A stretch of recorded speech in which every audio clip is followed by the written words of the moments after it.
Hello and welcome to today's webinar when we're going to be talking about BASWA's new professional support service. I'm Kate O'Regan, I'm Head of Business Development at BASWA, and I'm delighted to be joined today by Joe Fox and Adriana Talaba. I'm going to ask them to introduce themselves. Joe. Hi, everyone. My name's Jo Fox, and I'm the Director of Strengthening Practice, which is a small social care training and coaching company. And I'm delighted to be partnering with BASWA to provide the professional support service. Hi, everyone. I am Adriana Talaba. I am an independent social worker and one of the coaches for the PSS service.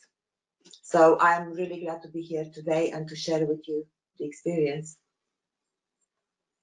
And we're also going to be hearing later from Mona Lisa Earle, who's the lead coach and trainer from Strengthening Practice.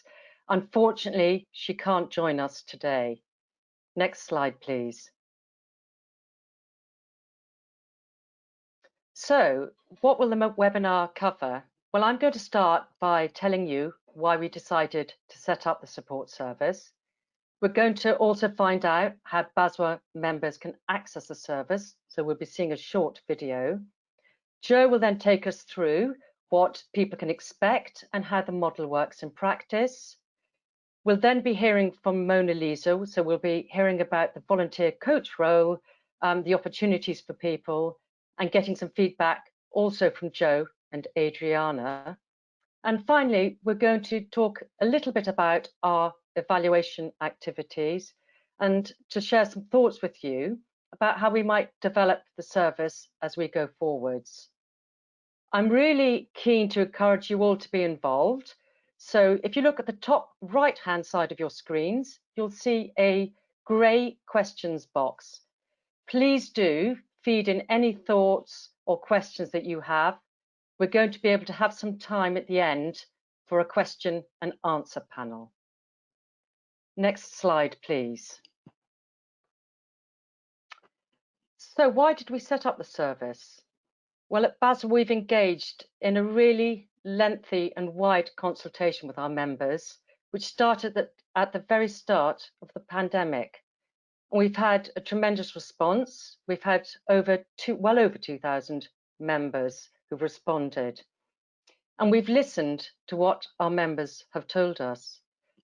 So we offer a range of different types of support, but there was a real sense emerging that our members needed more, that people were struggling quite a bit, and that we should be offering something that's more individually tailored and delivered on a one-to-one basis. So we decided to set up the support service. And through the consultation process, we really saw different types of responses emerging over time. So at the beginning, the talk was very much about protective personal equipment and people looking for and asking for professional guidance. But as time has gone on, things have changed.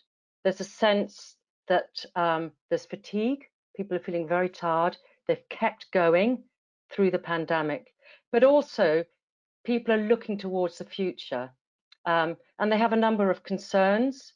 So particularly in September, when the schools go back, and in adult care, there's a huge backlog of work in some areas, but also about the increasing demand that will be placed on social work services. Our members are also concerned about what it's going to be like to return back to work, what that will mean for them, and particularly what home visiting is going to look like in what's called the new normal. And as social workers, we're all really concerned about the impact of the pandemic on the vulnerable people and families that we work with. So we're particularly concerned about the economic impact, but also about the resources that will be available to social work to support families and people as we go forwards. Next slide, please. I wanted also to talk about the ethos of the service because I feel it's really important. So it's a peer support model. It's about us supporting each other as social workers. and taking professional responsibility as a collective. Certainly within the England context in particular, there's been a lot of intervention in social work over the last few years. And this is about us doing something for ourselves. The service provides a confidential and safe listening service. We use a coaching model, so all our coaches undergo training. Actually, a significant proportion of them are actually qualified coaches already. But uniquely, our coaches understand the circumstances that other social workers are experiencing. And although we set the service up during the COVID pandemic, it's not just about that. We're already seeing that people are bringing quite a wide range of professional issues. And it's important that they understand they can bring anything and whatever's important to them. And the model is very much about working to people's strengths. It's solution focused. It's about helping them find solutions to the challenges that they're facing. Next slide, please. So we're now going to see a very short video which will explain to people how you might want to access the service. There's also more information in your handouts.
So something I also wanted to say is that we want the service to be as inclusive as possible.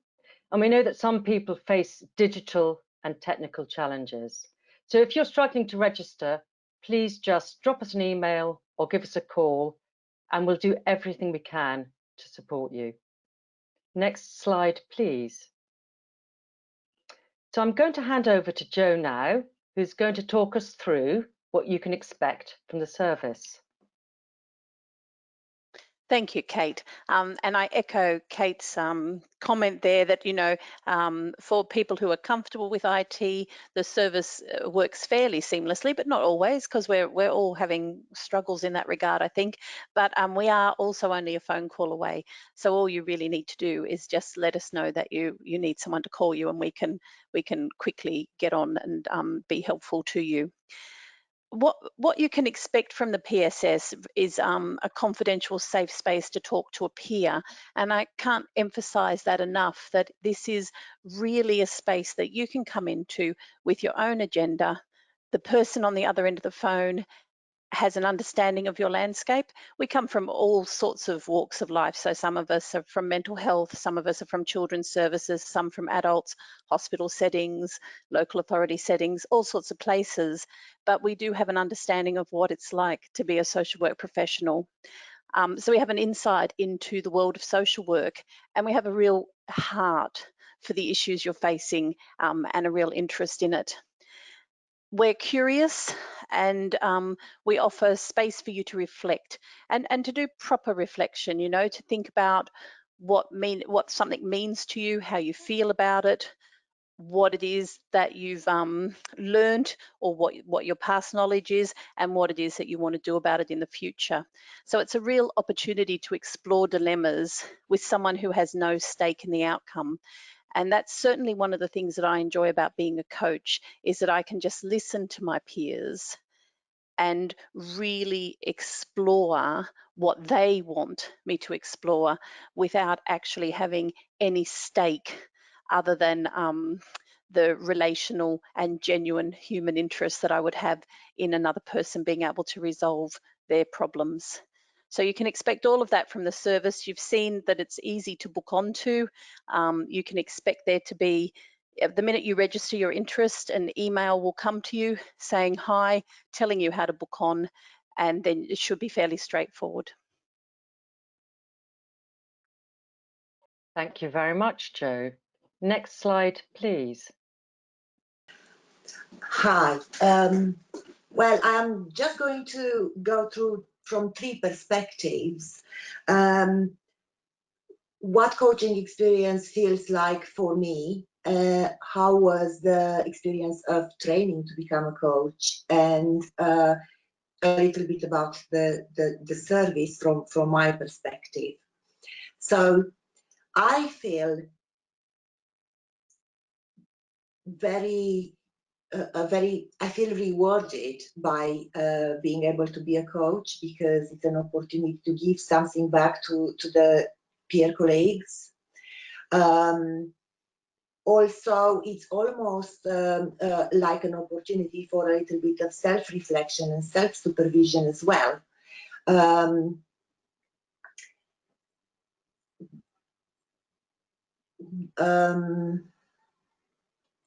Sorry, I prepared and now I am like blocked.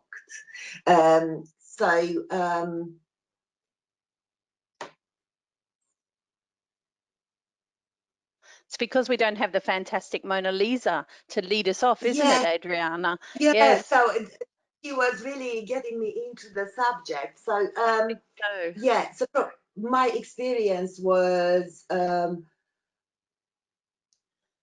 good in the sense that where I was able to listen and to understand where the coaches were coming from by having that operational experience, by being, social workers, all of us. The main aspects people are coming up with are, COVID related, but also it looks like there is a fine borderline between professional and personal aspects, and it's really important for people to be listened to, and to maybe just support them a little bit to reflect and to count the strengths and how they coped in the past with things. So identifying personal strengths, sometimes just speaking in confidentiality with somebody about that and telling your story, it brings up actually how amazing you are. From the perspective of the coaching role, preparation, I think the training was amazing, and although we are all social workers, I think it was really good to have some training about how this coaching process is going to take place, because there are various types of coaching, and this is very much aimed towards listening and empowering people, and solution focused in the sense of not the coach giving advice to people, but rather supporting people to come up with their own way of resolving whatever problem is bothering them.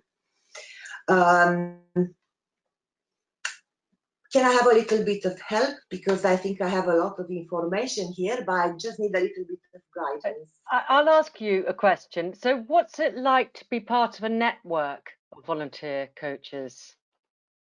It is a very good experience, an opportunity to network with others. There are great aspects of diversity, interrelated knowledge, sharing information and knowledge and experiences. And basically, it's almost like a peer group support as well, and a learning. process, and yeah, personal professional development as well.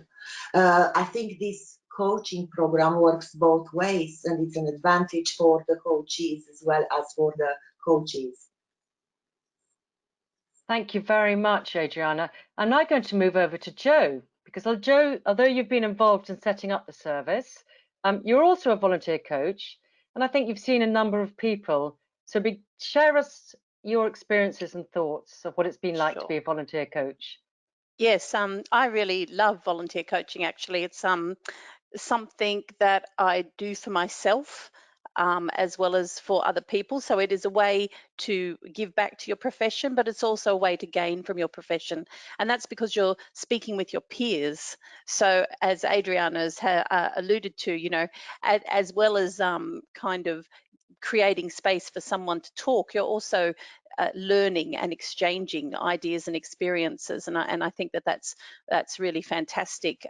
Social work is an absolute fantastic profession. It's my passion, and to be able to talk with other social workers and listen to their experiences and watch them use all their skills to work their way through an issue is a real privilege, and something that I love to do.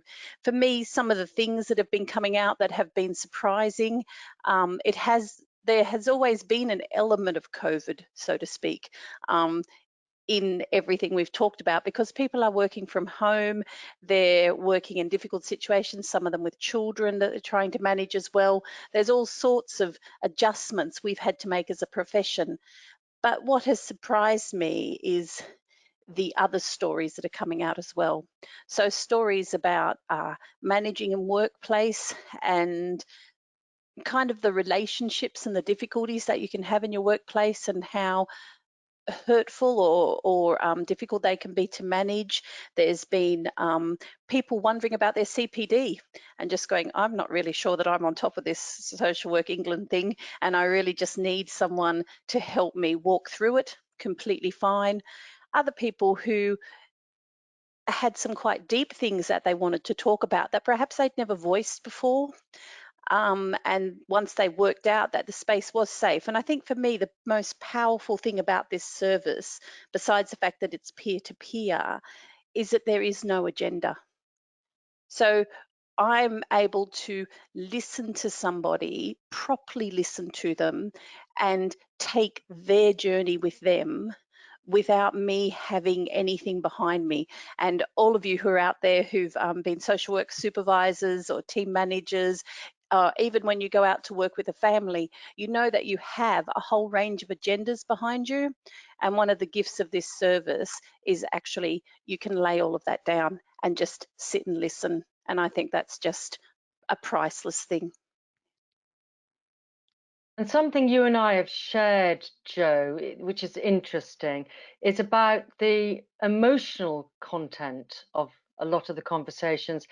And I've been really struck. It's a very powerful narrative that's emerging about people's experience. And clearly for me, there's a sense of a gap somewhere in the support that people are getting at the workplace. Do you want to say some more about that? Yes, so for me, there's been something about the experiences that you have as a social worker, and like I said, they could be related to working within an organization, they could be related to working with clients, or whatever it is, and the emotions that come up in you as a result of that, and the fact that often we don't want to take them places because it's not serious enough to talk about. In a supervision session or to go and get support, and yet it's kind of it's those little cuts, isn't it? It's like little paper cuts. And so being able to explore that with someone who is safe and containing, and I think that's the other thing, all of the coaches are experienced social workers, a lot of them are experienced coaches, and they're able to contain and keep things safe. So it's been lovely for people to actually let go of their emotions without feeling as if there's any price to pay for that. So you're not going to be seen as if that's a vulnerability or a problem or an issue. It's just not. So I think that's been really great as well. Thank you very much for that, Jo. So I'm really keen to hear from Mona Lisa. We're going to try and run the video again.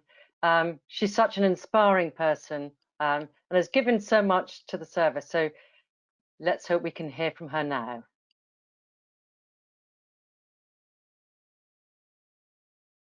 Hello, I'm Kate O'Regan. I'm Head of Business Development at BASWA, and I'm delighted to be joined today by Mona Lisa Earle, who works for Strengthening Practice, and they're our partner in the delivery of the professional support service.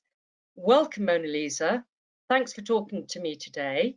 Can you please start off by introducing yourself and telling us about your role? Again, my name is Mona Lisa Earle. I am a trainer with Strengthening Practice. We're a small company based in Cumbria, and we deliver a variety of workshops and coaching sessions with various local authorities.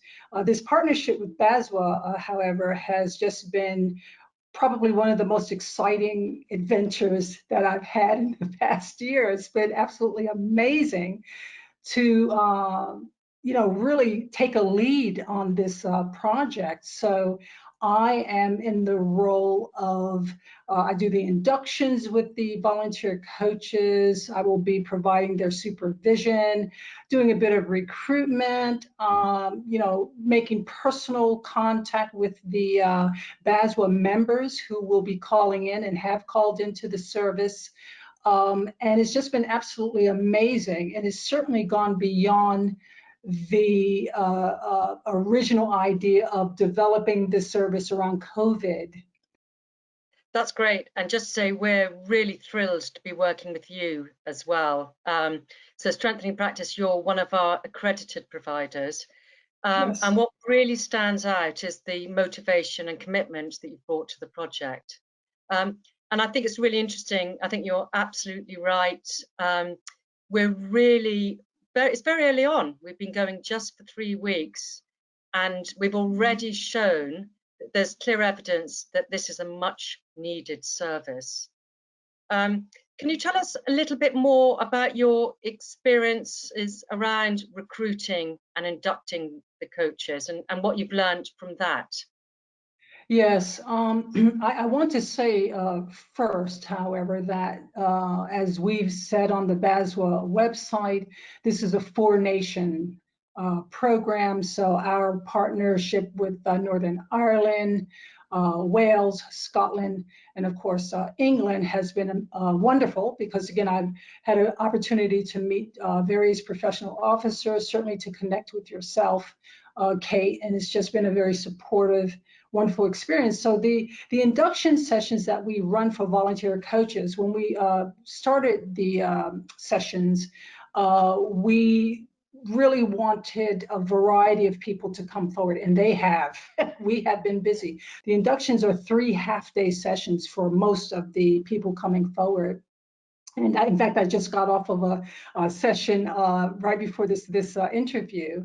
And the volunteers are they're just thrilled. They're excited. We were talking about, social work values and ethics and why did they step into this role? And they're basically saying they want to give back. They want to be supportive. They know that we are living in a very difficult and stressful time. But even pre-COVID, I think people needed to be listened to in a different forum. And so people are taking advantage of it. They are calling us, they are booking on, and it's keeping us incredibly busy. So the induction is where I introduce volunteer coaches to the various tools that we have selected for the handbook, the Professional Support Service Handbook, which I authored along with some of my Strengthening Practice colleagues, and of course input from the 4 nations. And so we give them a variety of tools, such as the GROW model, a lot of coaching tools, the CLEAR model, 4 quadrants, that sort of thing, and just really refamiliarize them with these tools. We've designed a specialist platform, a SharePoint platform from the ground up. And you're right, Kate, all of this has actually happened in about 3 or 4 weeks. So we've been working nonstop to make this a success. And the feedback that we're receiving has been very positive, very positive. Many people, including the coaches, are saying, we needed this service. That's excellent. And just to say, not all the coaches or the people coming forward are qualified coaches. That's correct. And I think it's a great development opportunity for people. And you play a really pivotal role in supporting the coaches. So how does that work in practice? And what resources are available to them? Yes, we've set up on SharePoint a coach's corner. So my job is to help them as much as I can through the technology, and really just to take calls from them, answer their questions, make sure that they understand that their role is an opportunity to network with other coaches, experienced coaches, coaches who are not very experienced, to get onto the discussion board, to share articles with one another. We are happy to signpost coaches on to their own additional resources if in fact that's something they feel that they need. But it's really about helping them to build new relationships with one another, but also with BASWA members, because we're all BASWA members. And we want to have conversations in different ways with one another. I think, I must say, Mona Lisa, your enthusiasm and commitment just stands out. And you're right, we haven't struggled to recruit volunteer coaches. And for me, that's really heartening. I think this is a service for us as social workers. It's about supporting each other. And I think that's a real strength of the model, so the peer support approach. So I'd be interested to get your thoughts on this and for you to tell us what some of the advantages are to the peer support model. It's interesting when you talk about peer support, because we are indeed peers. So we are as coaches talking to people who are social workers, obviously like we are, at different levels of organizations, and they are so open to learning from one another. So no one has come in to say, I know it all, which is great. And so when they take calls from BASWA members, their peers, they're taking calls from, social workers and team managers and senior practitioners, etc., who come with those really, private issues, Kate, but also the broader issues that I hope they feel safe talking with us about. We really try to make this peer relationship just that. So I really stress to the coaches and to the people who call in, we are here to listen to you. You know the way forward really better than we do.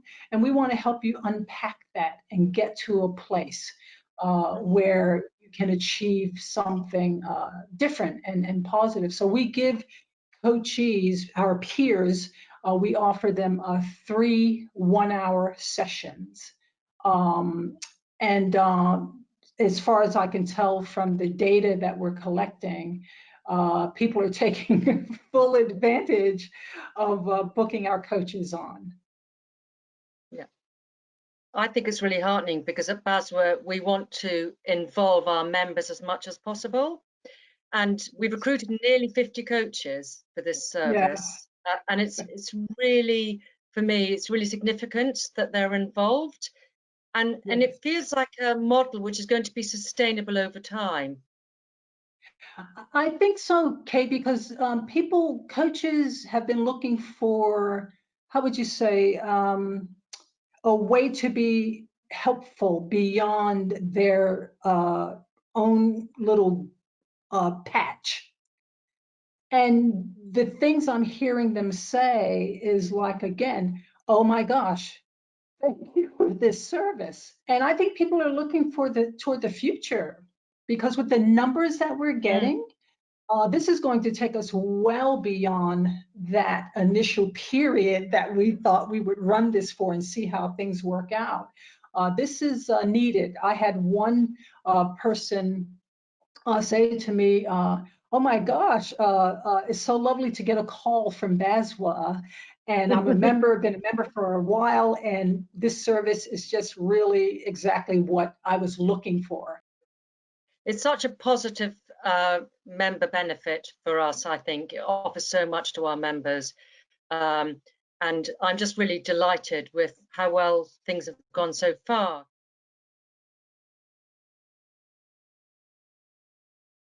It's always great to hear from Mona Lisa. And I'll be inviting Joe and Adriana to comment again once we get to the question and answer session. But if we could move on, please, to the next slide. So I thought it'd be useful to share with you some of the evaluation activities that we're undertaking. And this is really important for us because we want to ensure that we get some valid and robust evidence, which will help us to inform and think about how we develop the service, but also in the longer term, think about whether we might bring it in as a core benefit to our members. So we're undertaking quite a wide range of different activities. We're obviously collecting quantitative data, we're collecting service statistics, and that looks at things like how many coaches we've recruited, how many we've trained, and how many are live on the system. But it also looks at the uptake of the service. I have to say I'm really delighted at how many people are registering. So in the first 3 weeks, we actually had 60 people coming forward, which was great. We're going to be looking at the number of sessions that are booked and the number of sessions also that take place. We're also going to be looking at quite a wide range of qualitative data.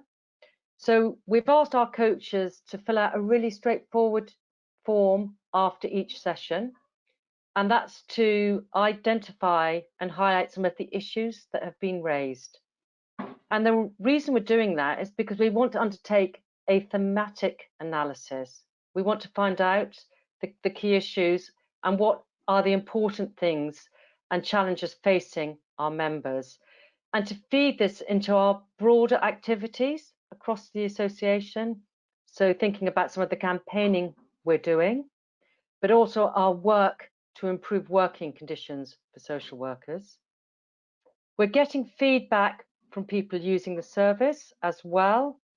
We're asking them how helpful they found the coaching and whether they feel better able to manage. We're asking them also whether there's been a positive impact on their professional practice. And we're also asking them to tell us about their general and overall satisfaction levels with the service. And we're getting feedback from our coaches. So particularly at the beginning of the service, we want to know how effectively the induction training has prepared them for their role. And really importantly, how supported they feel. On top of all of this, I'm really pleased to say we're also working with a researcher.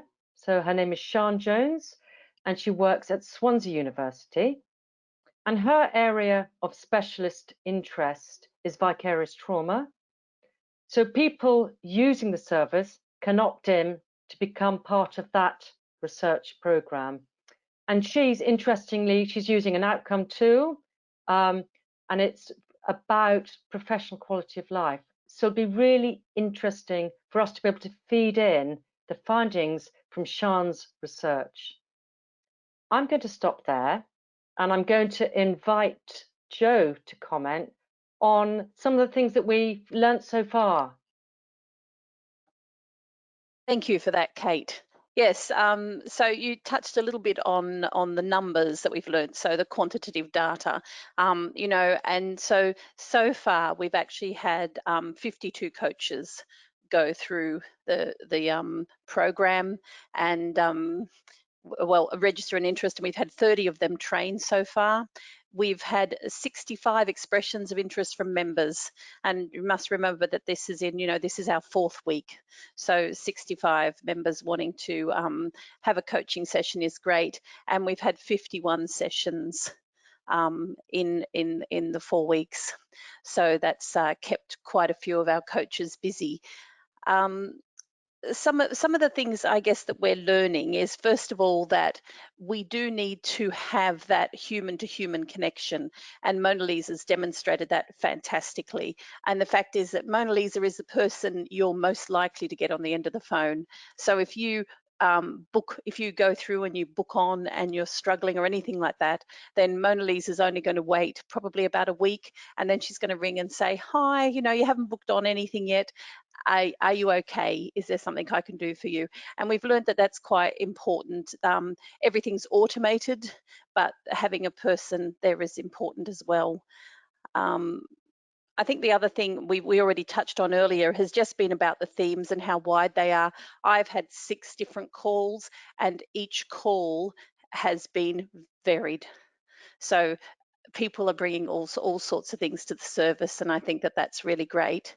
I think that we have a really nice link through to other offers that BASWA has. So, for example, your CPD offer and also your advice and representation service. It's coaches are listening all the time to make sure that we can signpost people in the right direction, and I think that that's good as well. So there are a few of the things that we've learned. And I guess the last thing I would say is this is a genuinely co-produced service. And what I mean by that is that we started off wanting to respond to our fellow professionals because of COVID. And as we've worked with coaches and as we've worked with members and as we've worked with each other, we keep developing and shaping the service. And I think that's really powerful. So everybody can have input into it. I love that about it.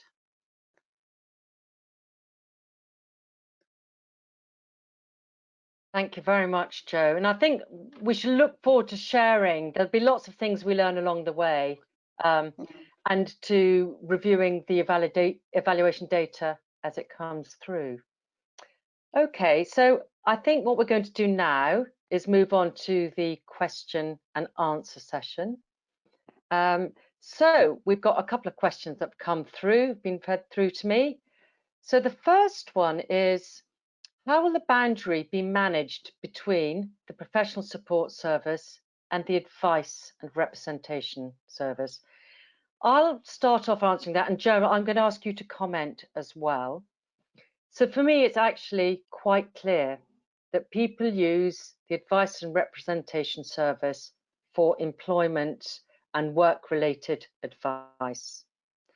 They use the professional support service for any concerns they have, to think about their professional practice, their continuing personal development, and so on.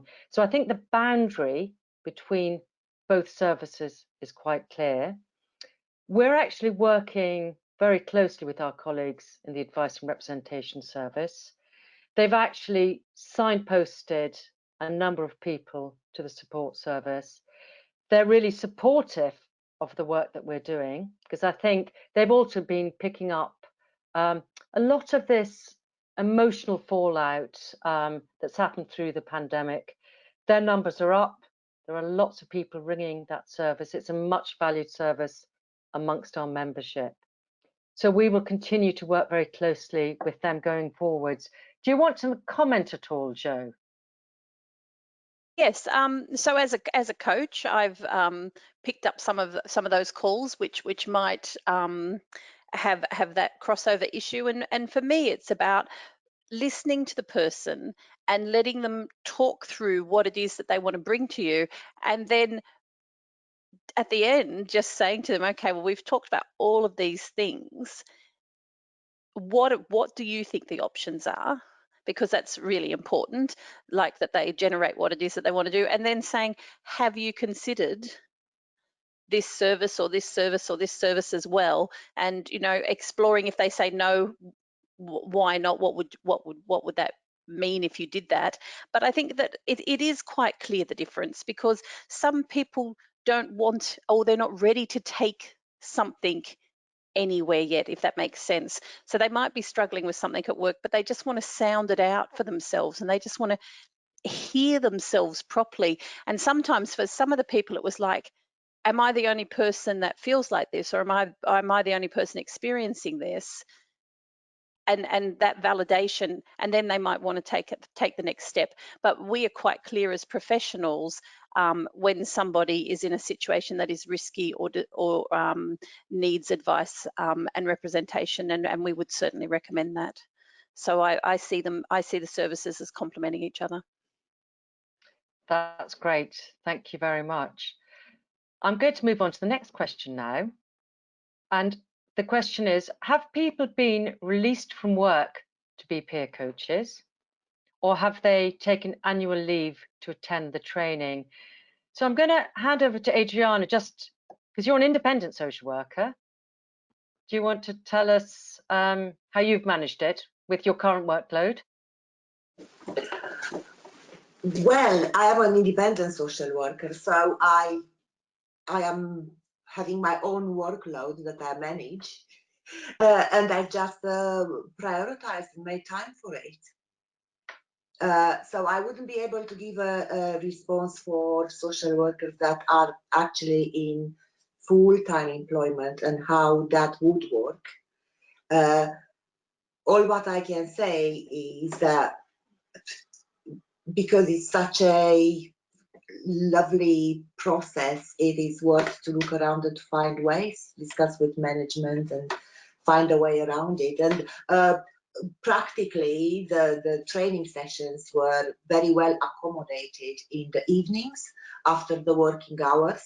So I didn't have to reschedule things during the day. Also, I think Monalisia and the resources that are available, they can be accessed at any time. If I needed urgent advice or some clarification, Monalisia was very responsive. So there is a lot of flexibility all around this PSS service from many perspectives. That's great. That's really helpful. And Jo, my understanding is that we've got quite a wide range of people that do lots of different things. And we do have coaches that are fully employed and work for local authorities or trusts. And they've just fitted it in, I think, around their current work commitments. Do you want to comment further? Sure. So what I would say, first of all, is that I think you should always ask. Actually, I think shy kids get out, and you can actually talk to your authority and say, this is something I want to do. It counts towards my CPD. These are the reasons. And sometimes people are given time off during the day. So I don't think you should ever think that your employer's not going to have that conversation with you. But what we have done is we have evening sessions. We are very, very flexible. We have small sessions for numbers of people, so we're very accommodating in how we fit people around.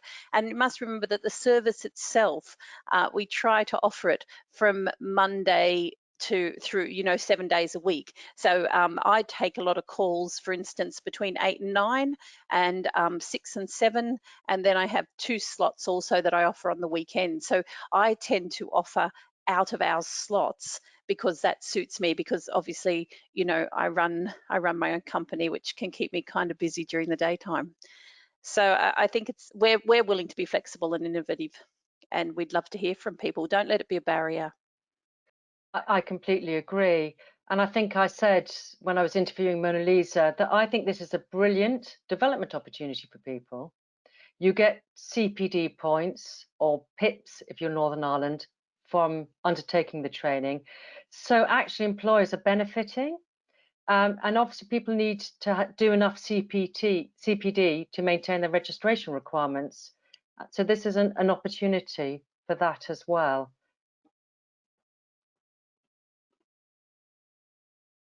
Yes, I totally agree, Kate. I think that's right. And like I said, just drop us a line and we can see what we can work out.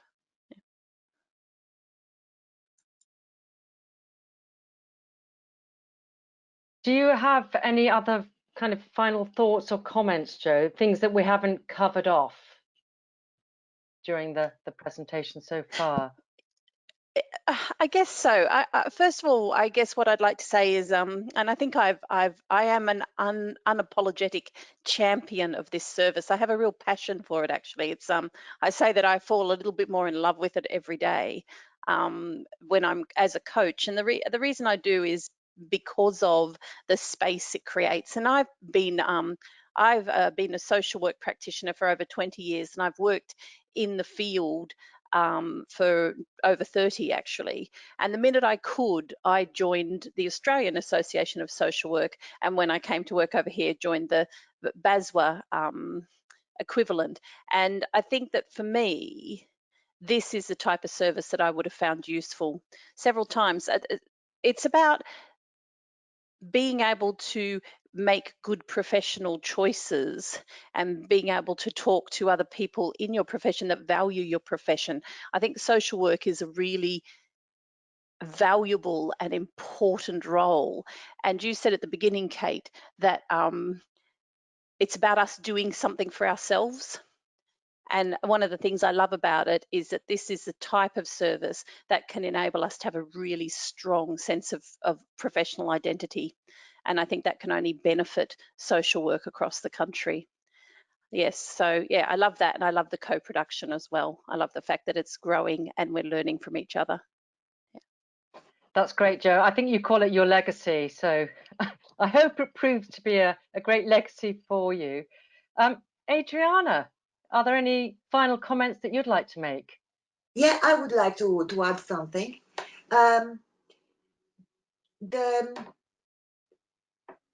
Putting in the context of COVID and the fact that it's so much change in the work culture, in the way the social work profession is being applied, and many changes ahead. And the fact that across during the coaching sessions, the idea of isolation, of disconnection came up quite a lot. I think I just want to touch a little bit on independent social workers as well, because independent social workers basically had this situation ongoing before the COVID. And I just want to say that I feel that for the independent social workers, it's equally valuable, and probably it was, you know, necessary even before. I'm not saying that it's not for everyone, but when we are in full employment, there is supervision, support, peer group support, and independent social work can be a little bit isolated. So I just welcome independent social workers to come forward for this support as well, because I think it's truly valuable. Thank you so much, Adriana, for talking about independent social workers. I'm really pleased you raised that, because we've seen that some independents have been really affected by the pandemic. So there's been a real impact on their livelihoods. So thank you very much for raising that important point. The other area, Adriana, that you wanted to talk about, and we haven't touched on it, so let's do it now, is diversity. Exactly. Diversity and flexibility as well.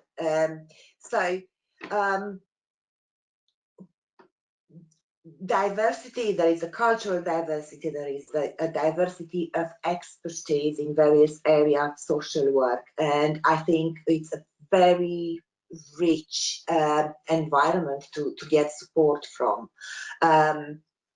We, during the training, doing several exercises, I've mentioned at one point the cultural trauma, you know, in the context of COVID, and we are all of us from various walks of life. Our service users are from various walks of life. We are all people with different cultural different cultures and different habits and beliefs, and you know, in times of change that can hit really hard.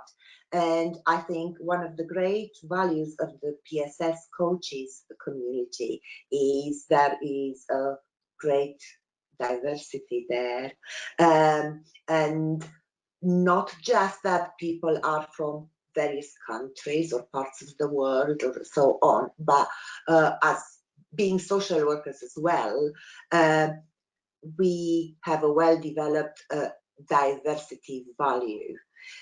So there is a non-judgmental listening, there is a mutual understanding and an open-minded attitude.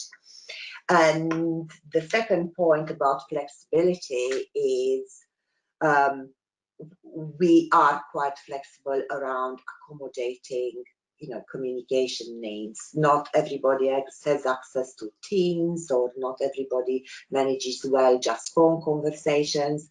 So we, you know, any suggestions, I think we keep an eye on accommodating as much as possible the diversity and the flexibility in accommodating the communication, the proper communication with the coaches. Thank you so much, Adriana. Jo, any final comments from you? Yes, there's just a few things, thanks Kate, that I've been reading on the feed, just curiosity that people have around time commitments. And I think that that's a very good question. So as a coach, if you sign up, we ask you to commit to 4 one-hour sessions a month for 3 months. During that time, we keep fairly good contact with you. The other thing that we haven't really mentioned is that we also offer supervision to our coaches. So our coaches also have supervision during that time. And we see how things are going for you, and then we ask you to sign up for another 3-month period. So that's how we're running it at the moment. So it's 4 hours of in each month that we're asking people to commit to. In terms of the training, it's 3 3-hour sessions. I think that's right, Adriana. You'll probably Are 3 days, 3 half day. So are 3 hours in 3 days. Yes. Yeah. Yeah. So, and that's when we try, once again, like I said, to be very flexible with that. So that's the kind of time commitment that you're looking at when you're involved. And I forgot to mention that there is also an interview, isn't there? And that interview is half an hour, is that right? Something like that? Yeah. So it is a commitment, but we hope it's not too onerous. And as I can only say, it's incredibly rewarding. From my perspective, I think it wasn't at all time consuming. It was very accommodating time-wise in the daily routine, and a lot of knowledge and support available. Thank you. And I'm just picking up another question for you, Jo, and that's about flexibility of using different types of digital technology. Can you comment on that, please, for us? Yes, I think both Adriana and I can talk about this because we're having that experience. What we have is we have the members' email and a telephone number, as well as the appointment that we've sent you. So some coaching members just say, could you please contact me by telephone? And that's what we do. But also too, sometimes, as you well know, technology doesn't work. So it might just be that for some reason the Teams platform isn't working for you. So we can pop to Zoom or to anything else you have that you're comfortable with. And I believe, Adriana, that you've once thought about using WhatsApp. Yes. So the bottom line is this: we will make sure that we can have that session with you, and we'll do it by a variety of means. We don't want any barriers for people at all. Thank you very much, Jo. So I think I'm going to end it there. I'd like to thank Jo and Adriana very much for joining me today. I really look forward to coming back again and telling you more about the service as it develops. It's very exciting for all of us. And also just to say, there's much more information included in the resources box. So do find out more. and get in touch. So thank you very much for joining us today. Take care.